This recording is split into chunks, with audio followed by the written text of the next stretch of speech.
ഇന്ന് കാണുന്നവനെ നാളെ കാണുന്നില്ല എന്നൊക്കെ ഉള്ള ഒരു ചൊല്ലുണ്ട്, പഴഞ്ചൊല്ലുണ്ട്. അതിങ്ങനെ അന്വർത്ഥമായിക്കൊണ്ടിരിക്കുന്നതാണ് നമ്മൾ കാണുന്നത്. ഇപ്പോൾ ഈ അടുത്ത സമയം വരെ സി പി എമ്മിൻ്റെ വളരെ ഒരു വക്താവായിട്ട്, സി പി എമ്മിനെ അത്രത്തോളം ഡിഫെൻഡ് ചെയ്യുന്ന ഒരാളായിട്ട് ഞാൻ ചാനൽ ചർച്ചകളിൽ കണ്ടിരുന്നത് റെജി ലൂക്കോസിനെയാണ്. അതുപോലെ തന്നെ മറ്റൊരാൾ, നമ്മുടെ കൊല്ലത്തെ ഒരു അഭിഭാഷകനായ ഹസ്കർ, അദ്ദേഹവും അതുപോലെ ഘോരം സി പി എമ്മിന് വേണ്ടി സംസാരിക്കുന്ന ആളുകളാണ്. റെജി ലൂക്കോസ് എന്ന് പറഞ്ഞാൽ കറകളഞ്ഞ ഒരു മാർക്സിസ്റ്റുകാരനായിട്ട് പാർട്ടി മെമ്പറാണെന്നാണ് എൻ്റെ അറിവ്. അതുപോലാണ് അദ്ദേഹം ചാനൽ ചർച്ചകളിലൊക്കെ പങ്കെടുത്തുകൊണ്ടിരുന്നത്.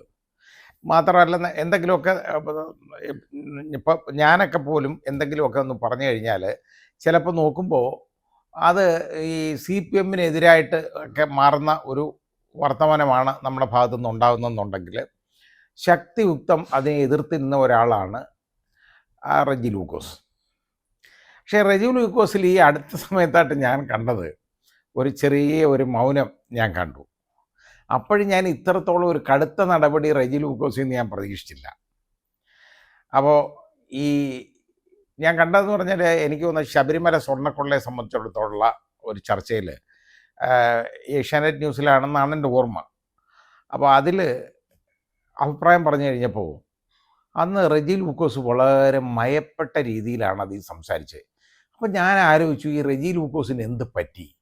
ഇങ്ങനല്ല റെജി ലൂക്കോസ് സാധാരണഗതി പറയേണ്ടത്. കാരണം ഞാൻ അതിനകത്ത് ഇങ്ങനെ ഈ പാർട്ടി അംഗങ്ങൾ ആയിട്ടുള്ള ഒരു പാർട്ടിയുടെ വലിയ പ്രവർത്തകരും നേതാക്കളും ഒക്കെ ജയിൽ ശിക്ഷ അനുഭവിച്ചുകൊണ്ടിരിക്കുന്ന കാര്യത്തെക്കുറിച്ചൊക്കെ പറഞ്ഞപ്പോൾ അതിനൊന്നും ഒരു റെസ്പോൺസും ആ കാര്യത്തിലുണ്ടായില്ല. അപ്പം എനിക്ക് അന്നേരം തന്നെ ഒരു അതിശയം ഉണ്ടായി, ഇതെന്താണ് റെജി ലൂക്കോസിന് എന്ത് പറ്റി എന്നെനിക്ക് തോന്നി. ഇപ്പോഴും ഞാൻ കാണുമ്പോഴാണ് കാണുന്നത്, നമ്മുടെ ഈ ബി ജെ പിയുടെ സംസ്ഥാന പ്രസിഡന്റ് ചന്ദ്രശേഖർ, അദ്ദേഹത്തിന്, അതായത് റെജി ലൂക്കോസിന് ഈ ഷോൾ അണിയിച്ച് ബി ജെ പിയിലേക്ക് ആനയിച്ചുകൊണ്ട് പോകുന്നു. ഇത് ഞാൻ ഞെട്ടിപ്പോയി. കാരണം ഇന്ന് കാണുന്നവനെ നാളെ കാണുന്നില്ല, നാളെ കാണുന്നവനെ മറ്റന്നാൾ കാണുന്നില്ല എന്നൊക്കെ പറയത്തില്ലേ. എന്ന് പറഞ്ഞതുപോലെ മാർക്സിസ്റ്റ് പാർട്ടിയിൽ നിന്ന് നല്ല ഒരു കൊഴിഞ്ഞുപോക്ക് ഇപ്പം വരുന്നു. കാരണം ഈ പാർട്ടി അംഗങ്ങൾക്കും പാർട്ടി അണികൾക്കും തന്നെ ഈ പാർട്ടിയുടെ പെരുമാറ്റത്തിലും അതുപോലെ നേതൃത്വത്തിലും ഒരു വിശ്വാസവും ഇല്ലാതായി മാറിയിരിക്കുന്നു എന്നുള്ളതിൻ്റെ ഒരു തെളിവാണത്.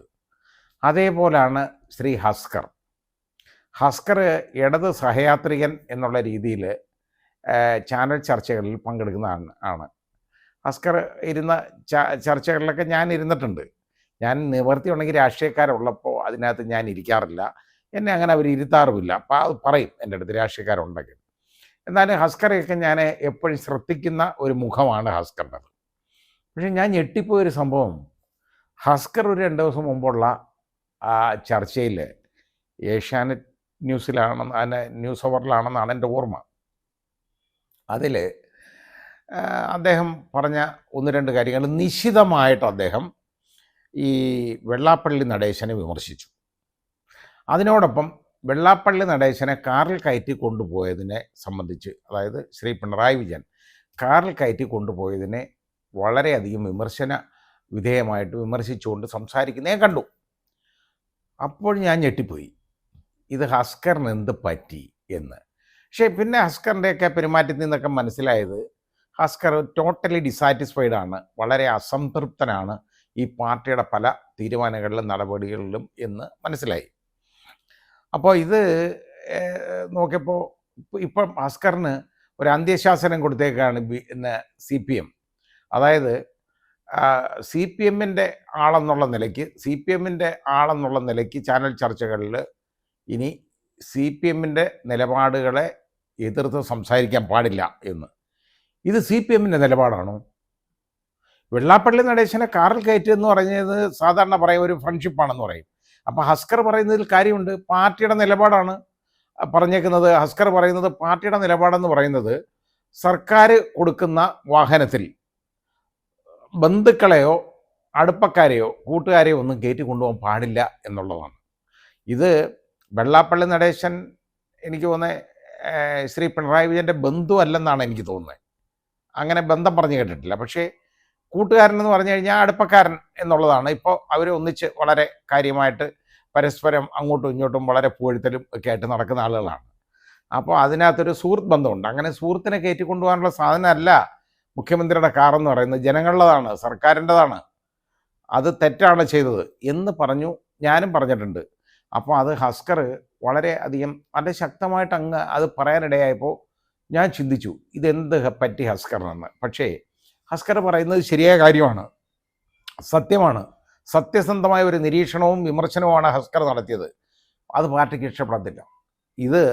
ഇത് പാർട്ടിക്ക് ഗുണകരമാണോ അല്ലയോ എന്ന് പാർട്ടി തന്നെ ഒന്ന് തീരുമാനിക്കണം.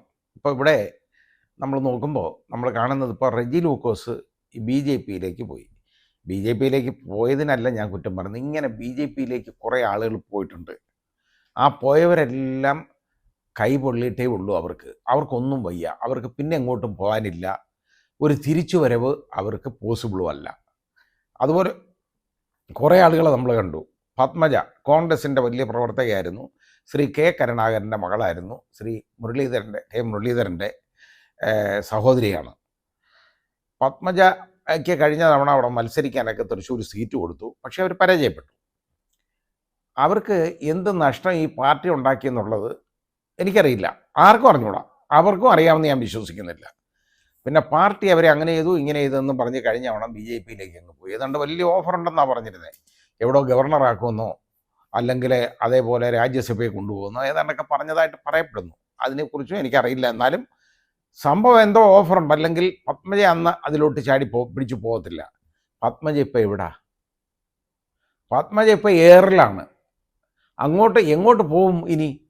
ഈ ബി ജെ പി അങ്ങ് കയറിപ്പോയി. അതിനകത്ത് ഒരു മാർഗവുമില്ല. നാട്ടുകാരെ എല്ലാം അറിയിച്ചു, ഈ ഷാളും പുതപ്പിച്ചു. ഈ ഷാൾ അണിയിക്കുന്ന പരിപാടിയേ ഉള്ളൂ, അതോടുകൂടി അവിടെ നിൽക്കും. ഇങ്ങനെ കുറേ ആളുകൾ അതിൽ പോയിട്ടുണ്ട്, ഒരുപാട് പേര് കേട്ടോ. ഇപ്പോൾ സെൻകുമാർ നല്ലൊരു പോലീസ് ഉദ്യോഗസ്ഥനായിരുന്നു, ഒരു ഡി ജി പി ആയിട്ട് ഇരുന്ന ആളാണ്. ഒരുപാട് ഫൈറ്റ് ചെയ്ത് തന്നെ ഡി ജി പി ആയിട്ട് ഇരിക്കേണ്ടതായിട്ട് വന്നു മാർക്സിസ്റ്റ് പാർട്ടിയായിട്ട്. പക്ഷേ നല്ലൊരു പോലീസ് ഉദ്യോഗസ്ഥനായിട്ടാണ് എനിക്കറിയാവുന്നത് സെൻകുമാറിനെ നേരത്തെ. അവസാന കാലത്തോടുള്ള കാര്യത്തെക്കുറിച്ചൊന്നും ഞാൻ പറയുന്നില്ല. പക്ഷേ ഇത് കഴിഞ്ഞതിന് ശേഷം സെൻകുമാറും ചാടി പിടിച്ച് നേരെ ബി ജെ പി പോയി. ഇപ്പോൾ സെൻകുമാർ എവിടെ? നമ്മൾ ചിന്തിക്കണം, സെൻകുമാറിന് എന്തെങ്കിലും ഉണ്ടോ, കിട്ടിയിട്ടുണ്ടോ? ഇനി അത് ഓരോരുത്തരുടെ ഞാൻ പറഞ്ഞത്. അതുപോലെ തന്നെ ജേക്കബ് തോമസ് വളരെ നല്ല ട്രാക്ക് റെക്കോർഡുള്ള ഒരു ഓഫീസർ എന്ന് പേരെടുത്ത ഒരാളാണ്. അദ്ദേഹം അവസാനം നേരെ അദ്ദേഹവും ബി ജെ പിയിലേക്ക് പോയി. എവിടെ പോയി നിൽക്കുന്നു ഇപ്പോൾ ജേക്കബ് തോമസ് ഒന്നുമല്ല. ഇനി ജേക്കബ് തോമസിന് പറയാൻ പറ്റുമോ, ഞാൻ ഒരു പാർട്ടിയിൽ, ഞാൻ ആദ്യം പാർട്ടിയിലൊന്നും ചേർന്നിട്ടില്ല, അങ്ങനെയാണ് ഇങ്ങനെയാണെന്നൊന്നും പറയാൻ പറ്റത്തില്ലല്ലോ, ബുദ്ധിമുട്ടാണ്. ഇനിയിപ്പോൾ അവസാനമായിട്ട് ഇപ്പം നമ്മൾ കണ്ട ഒരാളത് ശ്രീലേഖ IPS, കേരളത്തിലെ ആദ്യത്തെ വനിതാ IPS കാരിയാണ്. അപ്പോൾ ഈ ശ്രീലേഖ അതേപോലെ ചാടിപ്പിടിച്ച് നേരെ സർവീസിൽ നിന്ന് അങ്ങോട്ട് റിട്ടയർ ചെയ്ത് കഴിഞ്ഞ ഉടനെ ഇനി പിന്നെ അങ്ങ് ബി ജെ പിയുടെ ആളായിട്ടങ്ങ് മാറി. അപ്പോൾ ഒന്നാമത്തത് ആളുകൾ ചിന്തിക്കും, നിങ്ങളൊക്കെ ഇങ്ങനെ ചെയ്യുമ്പോൾ, അന്ന് വരെ നിങ്ങൾ ഈ സർവീസിൽ ഇരിക്കുമ്പോൾ നിങ്ങൾ ആർക്ക് വേണ്ടിയൊക്കെ പ്രവർത്തിച്ചു എന്നുള്ളതിനെക്കുറിച്ച് ആളുകൾ ചിന്തിക്കത്തില്ലേ? ചിന്തിക്കും. ഇനി അതും കഴിഞ്ഞതിന് ശേഷം, ഇപ്പോൾ ശ്രീലേഖയുടെ കാര്യം പറഞ്ഞതിന് ശേഷം പിന്നുണ്ടായത് ഉള്ള കാര്യം, ശ്രീലേഖയ്ക്ക് യഥാർത്ഥത്തിൽ അവിടെ മേയറാക്കാമെന്നോ ഒക്കെ ഉള്ള ഒരു ഓഫർ കൊടുത്തിരുന്നു. അവരിപ്പോൾ വിളിച്ച് പറയുന്നുണ്ടത് പരസ്യമായിട്ട്. ഇനി അവരത് പറഞ്ഞുകൊണ്ട് കാര്യമില്ല, കാരണം അവരെ ഒരു കൗൺസിലറായിട്ട് തിരഞ്ഞെടുത്തിട്ട് പോയി ആളുകൾ ബി ജെ പിയുടെ ലേബലിൽ.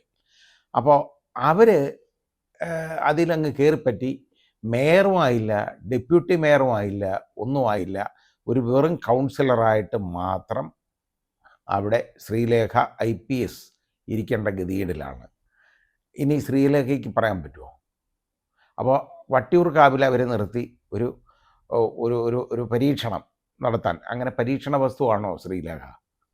അവർക്കും അപകടം പറ്റിപ്പോയി എന്ന് പറഞ്ഞാൽ മതി. ഇതുപോലെ ഈ സർക്കാർ ഉദ്യോഗസ്ഥരുമൊന്നും ഈ രാഷ്ട്രീയ പാർട്ടികളിലേക്കൊന്നും ഇതുപോലെ വരരുത്.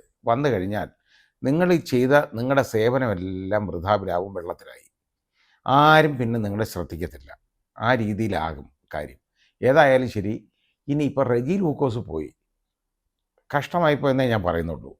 കാരണം എനിക്ക് ഇഷ്ടമുള്ള ഒരാളായിരുന്നു, നന്നായിട്ട് സംസാരിക്കും റെജി ലൂക്കോസ്.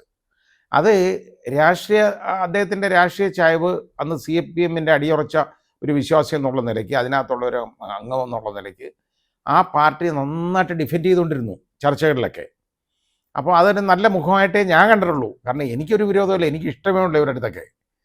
അപ്പോൾ ഇത് എന്നെ വല്ലതും ക്രിട്ടിസൈസ് ചെയ്താലും എനിക്ക് പ്രശ്നമില്ല, കാരണം അത് അവരുടെ അഭിപ്രായമാണ്, വിമർശിക്കാൻ അവർക്ക് അവകാശമുണ്ട്.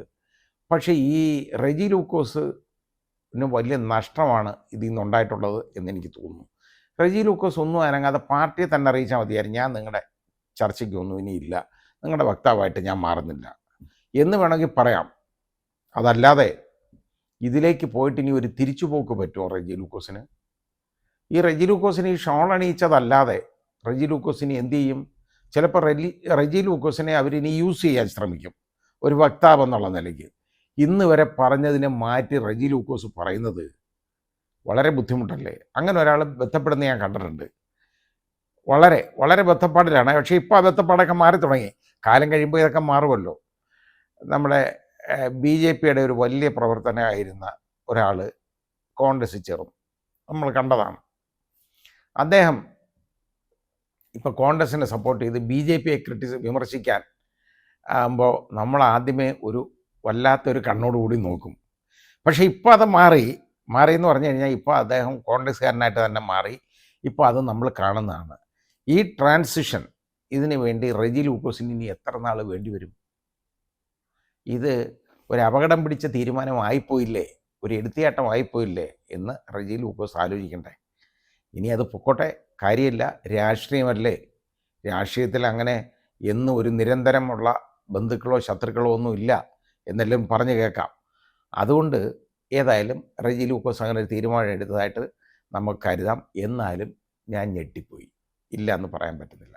അതുപോലെ ഹസ്കറിൻ്റെ കാര്യത്തിലും എനിക്ക് നല്ല ഞെട്ടലുണ്ടായി.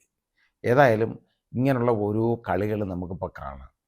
ഇനി മാത്രമല്ല, മാർക്സിസ്റ്റ് പാർട്ടി ചിന്തിക്കേണ്ടത്, ഇന്ത്യയിൽ ആകെപ്പാടെ നിങ്ങൾക്ക് ഭരണം കയ്യിലുള്ള ഒരു സംസ്ഥാനം എന്ന് പറയുന്നത് കേരളമാണ്. അത് കളഞ്ഞു കുളിക്കാനുള്ള എല്ലാ പണികളും ഈ മാർക്സിസ്റ്റ് പാർട്ടിയുടെ ഇന്നത്തെ നേതൃത്വം ചെയ്യുന്നുണ്ട്. അതുകൂടെ നഷ്ടപ്പെട്ടാൽ നിങ്ങൾ എവിടെ പോയി നിൽക്കും? ചിന്തിക്കണം.